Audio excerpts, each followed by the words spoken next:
नमस्कार शेतकरी मित्रांनो, आज आहे बुधवार दिनांक 22 जुलै 2026। मित्रांनो, आज राज्यामध्ये पावसाची परिस्थिती कशी असणार आहे, कोणत्या भागात पावसाचा जोर वाढणार आहे किंवा कोणत्या भागामध्ये पावसाचा जोर कमी होणार आहे, ते आपण व्हिडिओच्या माध्यमातून सविस्तर आढावा घेणार आहोत। तत्पूर्वी तुम्हाला विनंती आहे मित्रांनो, तुम्ही आपले व्हिडिओ पाहताय परंतु आपल्या चॅनलला सबस्क्राइब करत नाही, आता चॅनलला सबस्क्राइब करून घ्या। तुम्ही हा व्हिडिओ कोणत्या ठिकाणावरून पाहताय किंवा तुमच्या भागामध्ये पाऊस झालाय की नाही किंवा तुम्हाला काही शंका असेल तर आपल्या कमेंट बॉक्स मध्ये नक्की कळवा। तर आज आहे 22 जुलै 2026। मित्रांनो, आज या ठिकाणी विदर्भामध्ये पुन्हा एकदा पावसाचा प्रचंड जोर आपल्याला पाहायला मिळतोय। नागपूर शहर व आसपासच्या परिसरामध्ये ढगफुटी सदृश पाऊस पाहायला मिळणार आहे। या ठिकाणी भंडारा, गोंदिया, नागपूर, चंद्रपूर, गडचिरोली या जिल्ह्यामध्ये मित्रांनो अक्षरशः ढगफुटी सदृश पाऊस आपल्याला पाहायला मिळतोय। यवतमाळ, वाशिम जिल्ह्यामध्ये देखील जोरदार स्वरूपाचा पाऊस आहे।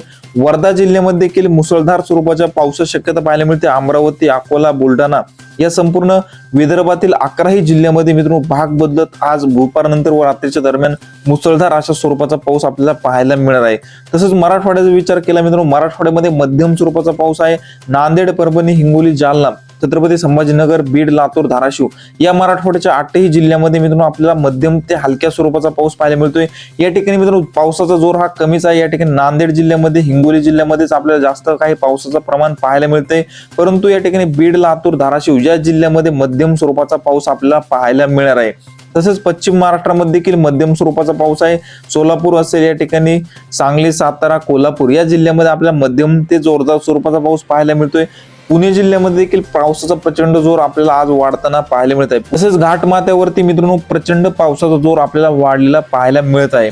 तसेच नाशिक जिल्ह्यामध्ये देखील पावसाचा जोर वाढलेला आहे। नाशिक, इगतपुरी, तसेच या ठिकाणी मनमाड, मालेगाव या भागामध्ये आपल्याला मध्यम ते जोरदार स्वरूपाचा पाऊस पाहायला मिळतोय। निफाड, सिन्नर या ठिकाणी सुद्धा मध्यम स्वरूपाच्या पावसाची शक्यता पाहायला मिळत आहे। मित्रांनो, जळगाव जिल्ह्यामध्ये खास करून आपल्याला येलो अलर्ट पाहायला मिळतोय। जळगाव व आसपासच्या परिसरामध्ये ढगफुटी सदृश देखील पाऊस पाहायला मिळू शकतो। तसेच या ठिकाणी नंदुरबार, धुळे जिल्ह्यामध्ये देखील मध्यम ते हलक्या स्वरूपाचा पाऊस आपल्याला पाहायला मिळत आहे। तसेच मुंबई व आसपासच्या परिसरामध्ये देखील ढगफुटी सदृश पाऊस आहे।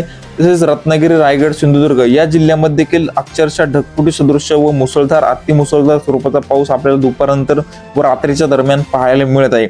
एकंदरीत मित्रांनो आज महाराष्ट्राचा संपूर्ण विचार केला तर आज 22 जुलै रोजी कोकणपट्टी तसेच विदर्भामध्ये आपल्याला प्रचंड पाऊस पाहायला मिळतोय व पश्चिम महाराष्ट्र, मराठवाड्यामध्ये मध्यम स्वरूपाचा पाऊस पाहायला मिळत आहे। हवामानामध्ये मित्रांनो अचानक बदल होत असतात। आपण आपल्या डिजिटल शेतकरी युट्यूब चॅनलवरती पावसाचे नवनवीन व ताजे अपडेट घेऊन येत असतो, त्यामुळे तुम्ही आपल्या चॅनलला सबस्क्राईब करून घ्या व व्हिडिओला लाईक नक्की करा मित्रांनो। धन्यवाद।